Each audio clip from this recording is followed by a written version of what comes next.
పక్కకు ఉంచాడంట. ఎవరు ఉంచమన్నారు? దేవుడు చెప్పాడా? దేవుడు చెప్పాడా?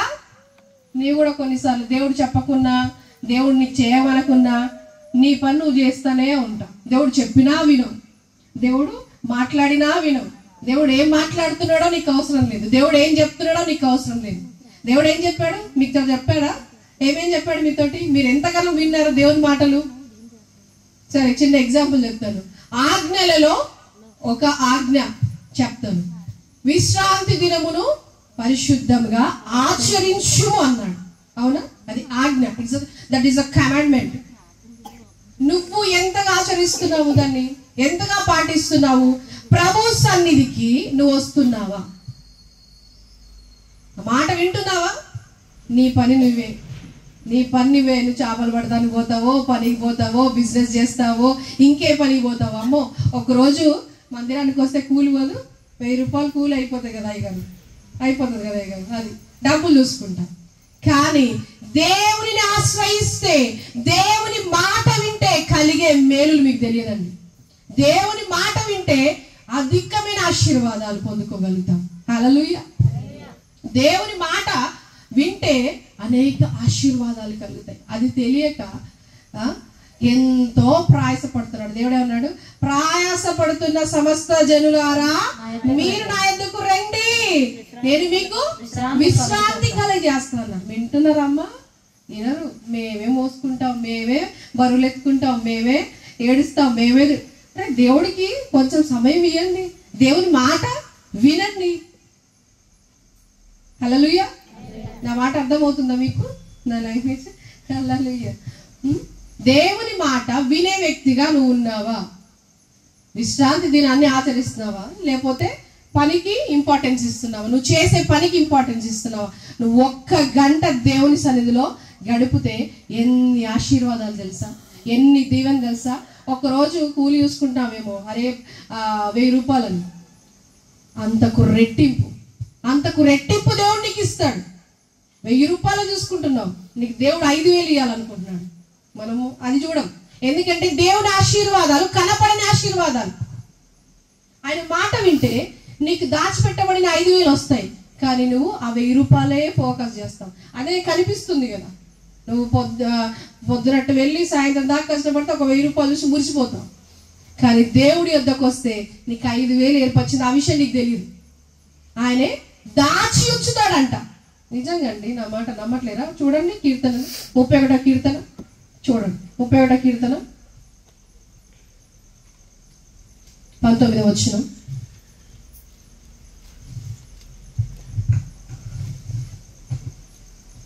నీ యందు భయభక్తులు గల వారి నిమిత్తము, నీ యందు భయభక్తులు గల వారి నిమిత్తము నీవు దాచి ఉంచిన మేలు ఎంతో గొప్పది. నీవు దాచి ఉంచిన మేలు ఎంతో గొప్పది. నరుల ఎదుట నిన్ను ఆశ్రయించే వారి నిమిత్తము, నరుల ఎదుట నిన్ను ఆశ్రయించే వారి నిమిత్తము నీవు సిద్ధపరిచిన మేలు ఎంతో గొప్పది. నీవు సిద్ధపరిచిన మేలు ఎంతో గొప్పది. హల్లెలూయా. దేవుడు ఏం చేశాడంట? మీకోసము మేలు సిద్ధపరిచి ఉంచాడు. ఏం చేస్తున్నాడు? సిద్ధపరిచి ఉంచాడంట. ఇంకా ఏం చెప్తున్నాడు? నీ కోసం మేలు దాచిపెట్టి ఉంచాడంట. దాచిపెట్టబడింది. మన పెద్దవాళ్ళు మన కోసం ఏం దాచిపెడతారు? ఆస్తి పాస్తులు దాచిపెడతారు కదా. మన అమ్మ నాన్నల ఆస్తి ఎవరికి వస్తుంది? పిల్లలకు వస్తుందా రాదా? సరేనా, నీకే వస్తుంది కదా, ఎప్పుడైనా వచ్చేది కదా అని వాడు ఎప్పుడు అడిగితే అప్పుడు ఇచ్చేస్తామా? పొలం ఉందనుకోండి, ఇప్పుడు రాసి ఇచ్చేస్తారా? ఇస్తారా? ఎప్పుడు ఇస్తారు? తర్వాతకి వాళ్ళకు ఒక జ్ఞానం వచ్చినాక, ఒక మెచ్యూరిటీ వచ్చినాక ఇచ్చేస్తాం కదా. వినిపిస్తుందా మీకు? అయ్యా, మీ ఆస్తి మీ పిల్లలకు వాళ్ళు అడగగానే ఇచ్చేస్తారా? వాళ్ళు 20 సంవత్సరాలు పెళ్లి కాలేదు, ఏం కాలేదు, చదువుకుంటున్నారు, కాలేజీకి వెళ్తున్నారు, ఏదో చేస్తున్నారు. ఆయన వచ్చి, నీ కొడుకు వచ్చి అడిగాడు అనుకో, నువ్వు ఇస్తావా? పెద్దయ్యా కండ వేసుకున్నావు, గ్రీన్ షర్ట్, ఇస్తావా? నీ కొడుకు చదువుకునే నీ కొడుకు అడిగితే ఇస్తావా? రాసిస్తావా? ఇస్తాడు. ఇచ్చేసేస్తాం. ఆయనకు పెళ్లి కాకుండా ఇచ్చేసేస్తాం. ఆ ఆస్తి అంతా, నువ్వు రాసిచ్చిన ఆస్తి అంతా కూడా మంచిగా వాడు జల్సా చేసేస్తాడు. మొత్తము నువ్వు ఇచ్చిన పొలం అంతా కూడా అమ్మేసుకొని జల్సాలు తిరిగిపోతాడు. ఇచ్చేస్తావా?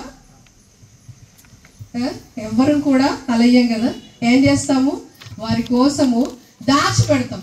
వాడికి తెలియదు ఇప్పుడు మొత్తం ఆస్తి చేతిలో పెడితే ఖర్చు పెడతాడు, వృధా పరుస్తాడు అని దాచి పెడతాం కదా. ఎందుకు ఈ ఆడవాళ్ళు కూడా వంటలు చేసినప్పుడు ఏం చేస్తారు? పిల్లల కోసం దాచి పెడతారు. స్వీట్లు చేశారు అనుకోండి, అమ్మ వాళ్ళ పిల్లల కోసమే చేస్తారు కదా స్వీట్లు. తల్లులు ఏం చేస్తారు తెలుసా? దాచి పెడతారు డబ్బాలలో ఆ లడ్డూలు దాచి పెడతారు. దాచి పెట్టరా? అది అమ్మ నీకోసం చేసినా అది మొత్తం బేసన్ మొత్తం ఇచ్చేస్తావా ఒక రోజుకు? అది నీ పిల్లలకి ఇలా చేసింది. ఎందుకు ఇవ్వు? ఒకేసారి తింటే ఏమవుతుంది? ఏదైనా కూడా ఒకేసారి తింటే లోపలికి మంచిది కాదు, ఆరోగ్యానికి మంచిది కాదు. ఏమొస్తుంది? దగ్గు వస్తుంది. లడ్డు తింటే ఏమవుతుంది? కాఫ్ వస్తుంది, హెల్త్ ఖరాబ్ అవుతుంది కదా. అందుకు నువ్వేం చేస్తావు? నీ పిల్లలకి జాగ్రత్త చేసి నువ్వు దాచి పెడతావు. అవునా? అమ్మలారా, అప్పలు చేసి లడ్డూలు చేసి తిరుబండారాలు చేసి అన్ని దాచి పెడతాం. ఎందుకు? పిల్లలకు రోజు ఒకటి ఇద్దాము, అడిగినప్పుడు ఇద్దాము అని. ఒకటే రోజు ఇచ్చేయారుగా, ఇస్తారా? దేవుడు కూడా ఈరోజు నువ్వు అడిగినవన్నీ ఒకేసారి ఇచ్చేయాలా? దేవుడు కూడా ఆయన దాచిపెట్టి ఉన్నాడు దీవెనను, ఆయన దాచిపెట్టి ఉన్నాడు ఆశీర్వాదాలను. ఒక్కొక్కటిగా దాచిపెట్టిన ఆశీర్వాదాలు ఒక్కొక్కటిగా ఇస్తాడు. ఎప్పుడు? నువ్వు ఆయన మాట విన్నప్పుడు. నువ్వు ఆయన మాట విన్నప్పుడు. సౌలు ఏం చేశాడు? వెళ్ళి అమాలేకులు మొత్తం నిర్మూలన చేయరా బాబు అంటే మంచి వాటిని పక్కన పెట్టాడంట, కడగా ఉంచాడంట. కడగా ఉంచి ఈయన వలర్పించి ఈయన తినడానికి కాదు, దేవుడి కోసమే ఆయన చేసింది, దేవుడికి అనిపించడానికే. నిన్ను ఎవడు ఉంచమన్నాడా దేవుడు? నాకు బలి అర్పించు, శ్రేష్టమైన తీసుకురా అని చెప్పాడా? మొత్తం నిర్మూలన చేయి అని చెప్పాడు. కానీ సౌలు మాట వినలే. అక్కడ దేవుడు పశ్చాత్తాపడ్డాడంట, దేవుడు బాధపడ్డాడంట మాట లోబడనందుకు. అందుకే అయితే ఆ రాత్రి కాల సమయంలో సమూయేలు, ఎవరు? సమూయేలు ప్రవక్తను దర్శించాడు దేవుడు.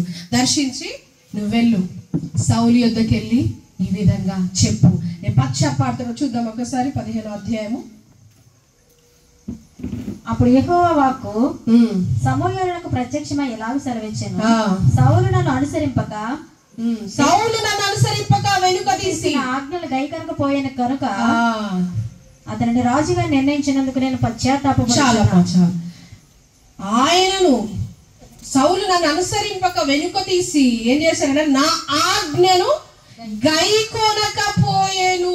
స్పష్టంగా అంటున్నాడు, నా ఆజ్ఞను గైకొనకపోయేను గనుక అతనిని రాజుగా చేసినందుకు నేను పశ్చాత్తాపడుతున్నాను.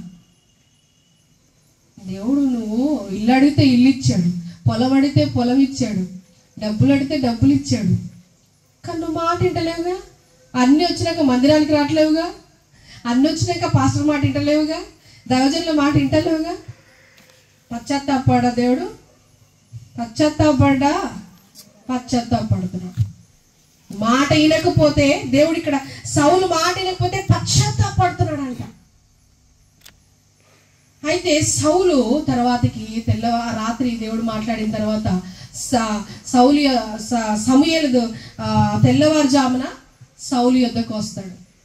సౌలు యొద్దకు వచ్చి అడుగుతాడు సమూయేలు, ఏం చేసావయ్యా? మరి దేవుడు చెప్పిన మాట ఏం చేసావంటే, నేను ఆ అమాలేకుల యొద్ద మొత్తం హతం చేసి వచ్చినాను, చాలు నువ్వు మాట్లాడిన మాటలు చాలు. ఏమన్నాడు సమూయేలు? నువ్వు మాట్లాడే మాటలు చాలు, ఇక ఆపు. నాకు దేవుడు బయలుపరిచున్నాడు, దేవుడు నాకు చెప్పి ఉన్నాడు, దేవుడు నాతో మాట్లాడి ఉన్నాడు, నువ్వేం చేసి ఉన్నాడు? సమూయేలు నువ్వు మాట్లాడా పని లేదు అంటున్నాడు. 15వ వచనంలో నువ్వు మాట్లాడా పని లేదు, నువ్వు మాట్లాడిన అవసరం లేదు. యెహోవా రాత్రి నాతో సెలవిచ్చిన మాట నీకు తెలియజేతును, వినుము. సౌలుతో అనగా సౌలు చెప్పుమనెను.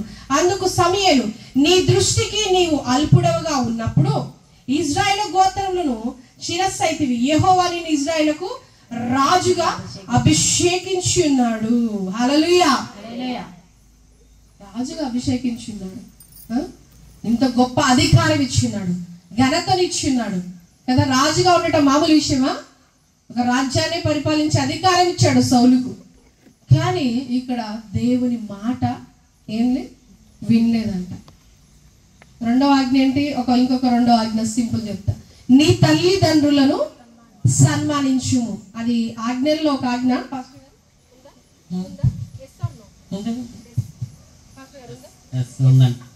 ఉందంట. పాస్టర్ గారు ఇద్దరు కూడా చెప్పారు. ఏమని? నీ తల్లిదండ్రులను సన్మానించు అనేది ఇట్స్ అ కమాండ్మెంట్. అది ఒక ఆజ్ఞ. ఎంతమంది మీరు మీ తల్లిదండ్రులను గౌరవించేవారుగా ఉన్నారు? మీ తల్లిదండ్రులను ప్రేమించేవారుగా ఉన్నారు? మీ తల్లిదండ్రుల మాట వినేవారుగా ఉన్నారు? వారు మాట చెప్తే చెవున పెడుతున్నారా? దేనికోసం చెప్తారండి పిల్లలకి? వారి మంచి కోసమే, వారి బాగు కోసమే, వారి మేలు కోసమే.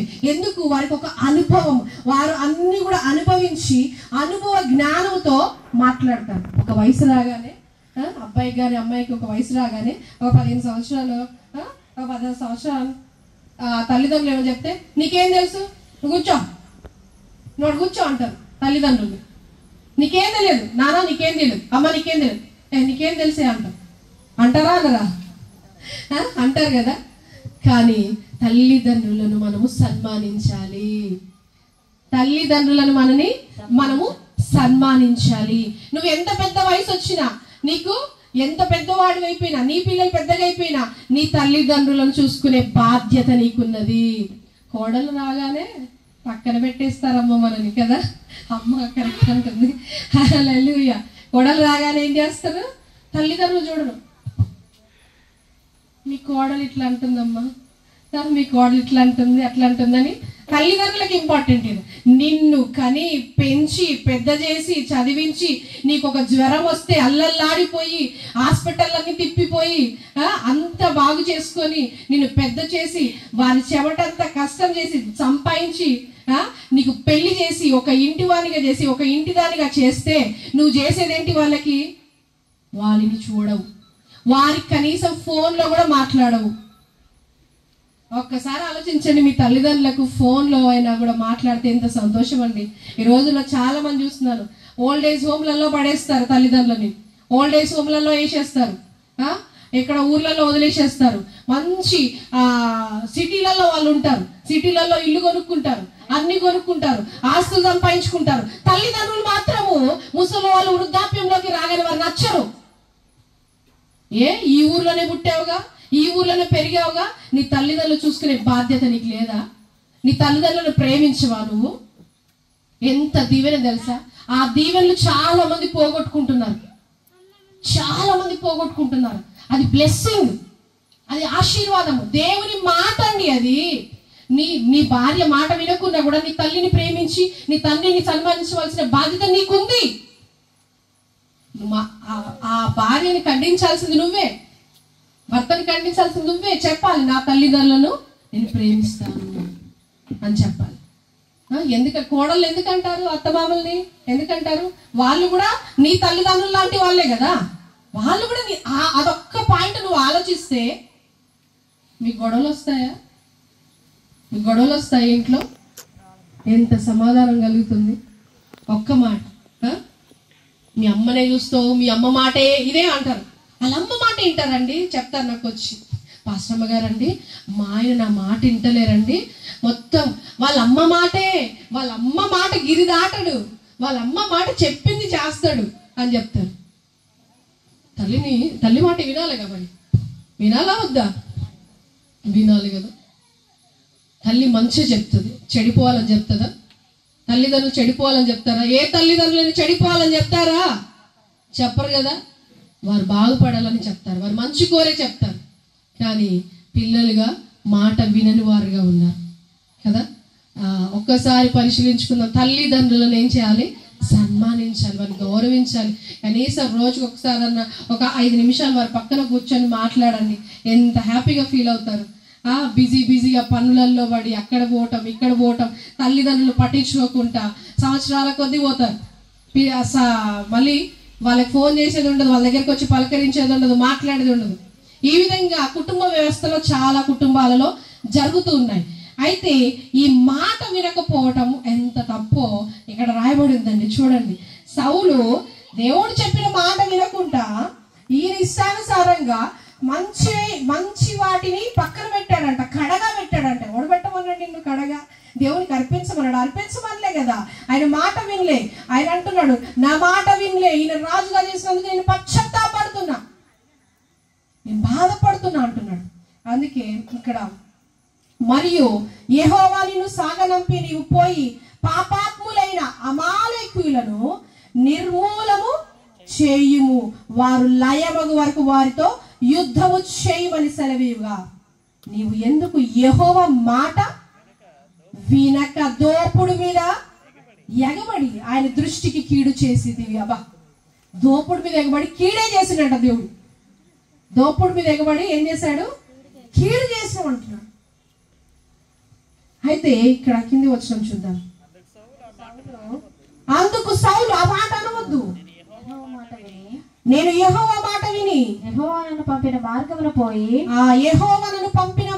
పోయి అమాలేకుల రాజైన అగగును తీసుకొని వచ్చి తిని కానీ అమాలేకులను నిర్మూలము చేసి తిని అంటున్నాడు. అక్కడ నేను అగాగు రాజును అన్నిటిని నేను చంపేసిన, నేను ఇది చేశానని చెప్తున్నాడు. అయితే ఇక్కడ కింది వచ్చినాం, గిల్గాలులో ఉన్న నీ దేవుడైన యెహోవా బలి అర్పించుటకే జనులు సపితములకు గొర్రెలలోను ఎడ్లలోను ముఖ్యమైన వాటిని తీసుకుని వచ్చిరని సమూయేలుతో చెప్పాను. అప్పుడు అంటున్నాడండి సమూయేలు ఏమంటాడంటే, అందుకు సమూయేలు ఆగండి, సెలవిచ్చిన ఆజ్ఞను ఒకడు చూడు, తాను సెలవిచ్చిన ఆజ్ఞను ఒకడు గైకొనుట వలన యెహోవా సంతోషించున్నట్లు ఒకడు దహన బలులను అర్పించుట వలన ఆయన సంతోషించున. ఆలోచించుము, బలు అర్పించుట కంటే ఆజ్ఞను గైకొనుటయు, పొటేల క్రొవ్వు అర్పించుట కంటే మాట వినుటయు హల్లెలూయా. వింటారా మరి దేవుని మాట? ఎంతమంది వింటారు? అందరం వినాలి దేవుని మాట ఖచ్చితంగా. ఎవరి మాట విన్నా వినకున్నా దేవుని మాట వింటే నీ బ్రతుకు మారిపోతుంది, నీ జీవితం మారిపోతుంది, నీ కుటుంబం మారిపోతుంది, నీ కుటుంబంలో రక్షణ వస్తుంది, నీ కుటుంబంలో వెలుగు వస్తుంది, నీ పిల్లల్లో మార్పు కలుగుతుంది. నా పిల్లలు వింటలే, నా మాట వింటలే అంటారు తల్లిదండ్రులు. ఏమంటారు? అమ్మ నా పిల్లలు నా మాట వింటట్లే, నా కొడుకు నా మాట వినట్లే, తాగుతున్నాడు, అమ్మ నా భర్త నా మాట వింటలేదు. అయ్యగారు చెప్తారా లేదా మనకు కదా? చాలా మంది ప్రేయర్ రిక్వెస్ట్ ఇస్తారు. మరి ఎందుకు ఈ విధంగా జరుగుతుంది? నీవు దేవుని మాట వింటే నీ కుటుంబంలో ఇలాంటి పరిస్థితి ఉండదు. హల్లెలూయా, హల్లెలూయా. దేవుని మాట వినుట చాలా శ్రేష్టం అంట. ఆయన బలి అర్పించమనట్లే, బలులు కోరట్లే. ఏం కోరుతున్నాడు? మాట వినుట శ్రేష్టము, ఆజ్ఞను గైకొనుట ముఖ్యము. ఆజ్ఞ గైకొనాలంట. ఎంతమంది ఆయన ఆజ్ఞ గైకొంటున్నాం? ఎంతమంది ఆరాధన చేయడానికి ఇష్టపడుతున్నారు? ఎంతమంది ప్రార్థించడానికి ఇష్టపడుతున్నారు కదా? మరి ప్రార్థించడానికి మనకు శ్రేష్టమైన సమయాన్ని ప్రతి ఆదివారం దయచేశాడు. ఆదివారంలో మనం ఖచ్చితంగా ప్రభు సన్నిధిలో ఒక్క గంట కదండి, ఎక్కువ సమయం కదా, ఒక్క గంట ప్రభు సన్నిధిలో గడపండి. ఆ వారం అంతా కూడా మీ చేతి నిండా డబ్బులుండును గాక. మీరు ఆయన మాటకు లోబడి చేస్తే దేవుడే సహాయం చేస్తాడు, దేవుడే అద్భుతం చేస్తాడు నీ జీవితంలో. నువ్వు మాట వినాలి, మాట వింటే చాలా శ్రేష్టం అంట. సౌలు మాట వినలే, సోది చెప్పటం. కింది మాట చదవండి.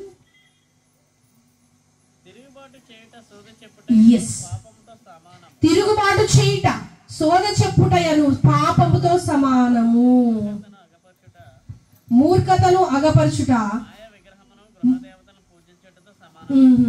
అది ఎంత తిరుగుబాటు చేయట, దేవునికి తిరుగుబాటు చేయట సోద చెప్పటంతో సమానం అండి. దేంతోటి? సోది చెప్పటంతో సమానమని దేవుని వాక్యం తెలియజేస్తుంది. కాబట్టి మీరు దేవుని మాట వినే ప్రజలుగా, దేవుని ఆజ్ఞలు గైకొనే ప్రజలుగా ఉండాలని ప్రభు తెలియజేస్తున్నాడు. రాత్రి కాల సమయంలో మరి దేవుని మాట వినటానికి వచ్చిన మీ అందరూ కూడా దేవుని మాటను విని ఆయన ఆజ్ఞల ప్రకారం నడుచుకోవాలని ప్రభు కోరుకుంటున్నాడు. అందుకే ఏమన్నాడు, మీరు నా యొద్దకు వస్తే, నన్ను ఆశ్రయిస్తే మీకు దాచి ఉంచాను అంటున్నాడు. మేలు, దేన్ని? మేలు దాచి ఉంచానంట, మేలు సిద్ధపరిచి ఉంచాడంట కదా. మరి సిద్ధపరిచి ఉంచాడు. మరి సిద్ధపరిచి ఎక్కడా? నువ్వు ప్రభు సన్నిధిలో గడిపితే, దేవుని సన్నిధిలో ఒక్క దినము గడుపుట 1000 దినములతో సమానం. ఒక్క దినము గడిపితే 1000 దినములతో సమానం అంట. మరి నువ్వు ఎంతగా దేవుడిచ్చే ఆశీర్వాదాలన్నీ కనపడవు.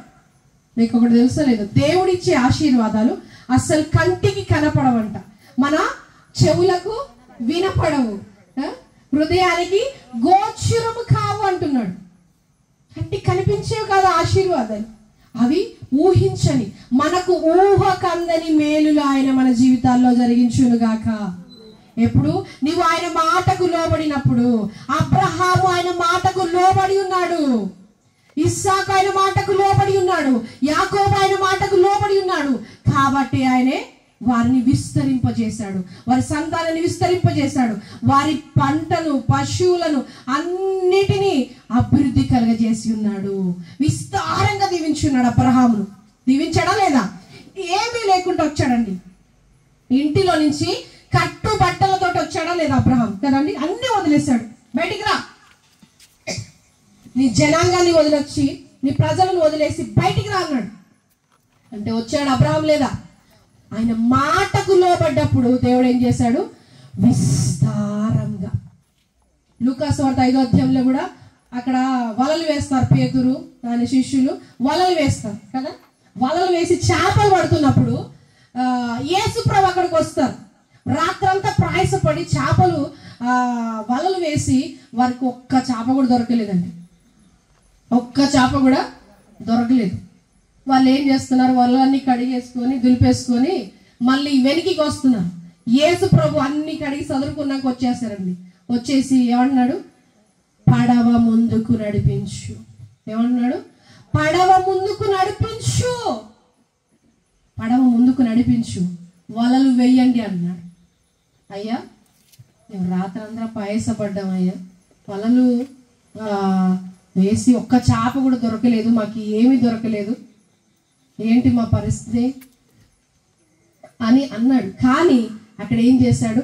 అయినను నీ మాట చొప్పున మేము చేసేదము అని ఏం చేశాడు? ఆ పడవను ముందుకు మధ్యలోకి నడిపించాడు. ఎక్కడికి? మధ్యలోకి నడిపించి వలలు వేశారు. పేతురు వారు అలాగు చేసి ఏం చేశారంట? విస్తారమైన చేపలు పట్టిరి. ఎందుకు? దేవుని మాట వినటం వల్ల ఏం జరిగింది? విస్తారమైన చేపలు. అంటే ఆ వల నిండా నింపబడి, చేపలన్నీ కూడా నింపబడి, ఇంకా పక్క బోట్లో, పక్క పడవలో ఉన్న వారిని రమ్మని సైకిల్ చేస్తున్నారంట. ఇంకా అదేంట్రా బాబు, చినిగిపోతున్నాయంట, వలలు పిగిలిపోతున్నాయంట. అక్కడ రాయబడి ఉంటది, నువ్వు